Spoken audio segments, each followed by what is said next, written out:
Well, this week, John Lonsdale, the head of the insurance and superannuation regulator APRA, said he would later this year make a statement about a plan to phase out bank hybrids. Now, you might say, so what? But behind this is another attack on franked dividends and leaves banks without a key source of capital that underwrites their balance sheets and their capital requirements. Hybrids work like a fixed interest security, with the difference that the income carries a franked income, a bit like a share dividend.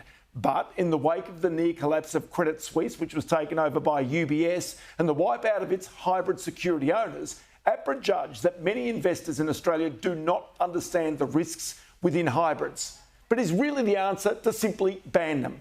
Well, Nick Chaplin is Director and Senior Portfolio Manager with Seed Funds Management, which deals in these securities, and he joins me now. Nick, many thanks for your time. Thank you, Rob. First question.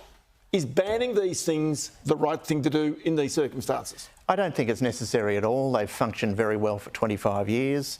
Yes, they've got franking in it, and yes, I would suggest a much lower proportion of retail investors than APRA considers, about 15%, and those people tend to be advised. They buy these instruments because they trust the banks in Australia, and that's a credit to APRA.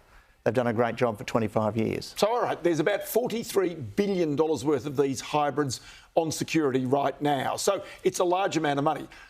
Would the potential collapse of a group of those hybrids represent a systemic risk to our banks if it took place? If it took place, you'd have to suggest that there would be some risk of that. The question, though, is on that question of if it took place. The likelihood of that happening has to be really looked at against the strength of the banking industry in Australia. They are some of the best rated banks in the world. You mentioned Credit Suisse. The instruments here are structured nothing like the instrument. So explain that difference. What's the subtle difference between the way in which the Credit Suisse hybrids were set up and the way in which the Australian bank hybrids are set up? It was structured, the Credit Suisse hybrid was structured as a write-off only instrument. We don't have those sorts of instruments in Australia. They also have very high triggers that would ordinarily, if the bank got into trouble, convert it into equity. The terms of the Credit Suisse hybrid didn't allow that to happen. It would be simply written off. And I think it really more goes to the strength of the banking industry in Australia. We are a mortgage banking industry here. We do not have predominantly investment banks like in Europe, the US, and the UK. So consequently, it's a very, very different scenario. OK, so then thinking about this, I just wonder, APRA is to ban them, but whether this is actually something coming from Treasury and maybe even the government suggesting that they want to claw back franking credits on these types of securities? Well, we saw 5 years ago the Shorten government had a go at trying to get rid of franking credits altogether. We've subsequently in 2022 seen a piecemeal attempt to do it through off-market buybacks being changed such that the dividend in off-market buybacks is now all capital, no dividend at all, so it can't be franked. And now we've got a situation where $1 billion a year, roughly, in franking credits are given to investors of those $43 billion in hybrids. That would become tax receipts because they'd have to move their money, if they don't go to equities, which would be moving these investors from hybrids to a much more riskier instrument, which is hardly what APRA would want to do in protecting investors and depositors. They've got to stay in fixed income. Their returns there would be taxed. And in the meantime, another attack on the investment community, another attack on investors, and $1 billion a year scooped up by the government. Absolutely, that's the concept. OK, so then take me to another aspect of this, and that is that, as I said in the introduction, that banks and their capital requirements are helped to be fulfilled by these hybrids. How does that change as a result of $43 billion worth of these securities suddenly disappearing? You've got a weakened banking industry. The exact mandate of APRA is to protect depositors. There are 3 levels of capital. There's equity capital, then there's these hybrids which are ranked above them, and then there's subordinated notes ranked above that.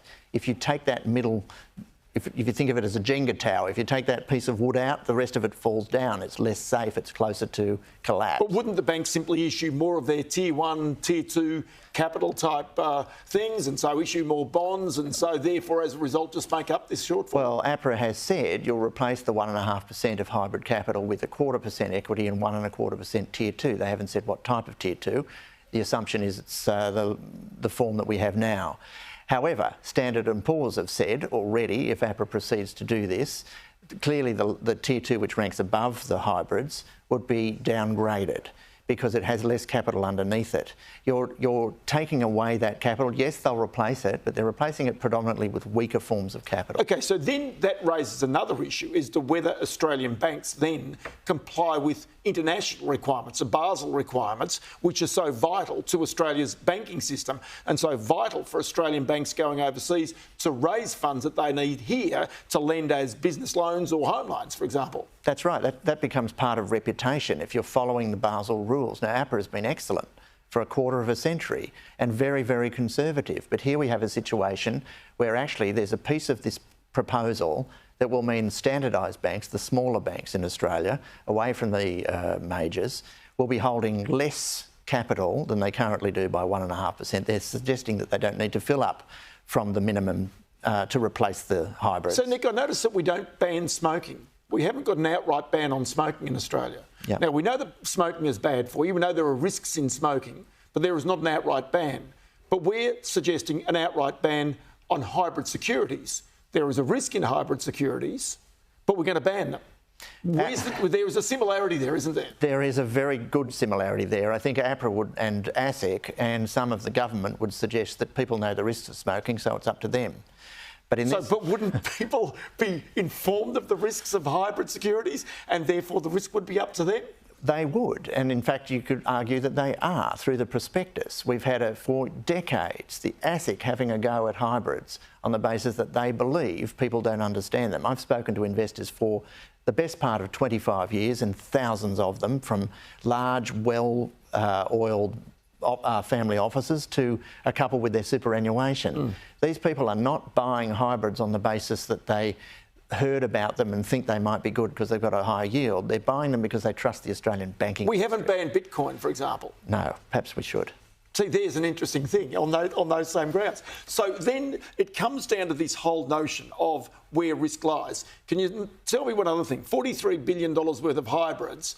What is the rate of failure of hybrids in Australia over that 25 years? Zero. Zero. In terms of banks. So we're going to ban them, though. Yeah. In terms of banks, insurers, financials that are APRA regulated, there's been no failure. There's been failure in the corporate world, but not in banks. And people buy these instruments because they trust the APRA regulation. It's a real vicious circle. I'll tell you what, Nick Chaplin, it is great to have you on the program, and that explanation has been brilliant today. I just wonder whether the government and maybe even APRA should just pause for thought before they impose this ban. Many thanks for your time. Thank you.